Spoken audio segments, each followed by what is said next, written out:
Ойбай, не деген жамбас. Осы бейне әлеуметтік желіде қатты таралып кетті. Және дәл осы кадрды көру үшін менің досым Матрица фильмінің барлық бұғанын және осы актрисаға қызығушылығын айтты.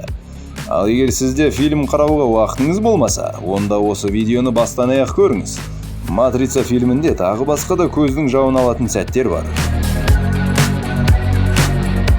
Осы актрисаларды әрине сіз танисыз. Бұл фильмге Сальма Хайек, Моника Белуччи сияқты әлем арулары да түсіп үлестерін қосқан. Ондай болса, арнаға жазылып лайк басыңыз.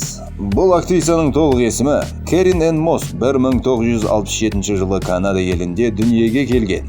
Бойы 174 см. Қазіргі уақытта тұрмыста. Дәл осы моменттегі кадр фотошопталған екен. Оригинал версиясында көріп тұрғаныңыздай Тринитидің жұмсақ бөлігі кішіреңкіреп тұр. Кэрин Энн Мосс Матрица киносына Тринитидің рөлін алу үшін мексикалық ару Сальма Хайекпен бәсекелес болған.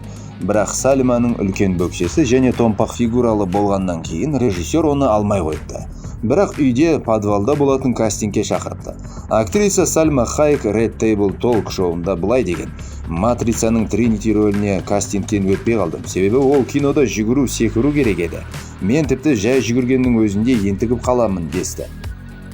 Ал Моника Белуччиға келсек, ол Меровингия Персефонаның әйелін ойнады. Ол жерде Моника тартымды киім киіп, әр еркек оған қарап, ойы бұзылып, ваннаға бара берген деседі. Моника Неоны өзіне қаратпақшы болып оны төсекке тартады, бірақ Нео батыр ондай кінәлі істерге бара бермейтін байсалды жігіт, себебі тура артында әйелі Тринити қарап тұр. Бұл фильм әлемнің кейбір елдерінде тыйым салынған. Құдайға шүкір, Қазақстан ол елдердің арасында жоқ. Арамызда Матрицаны көрмеген адамдар болса, о құдайым-ау, тез барып көр.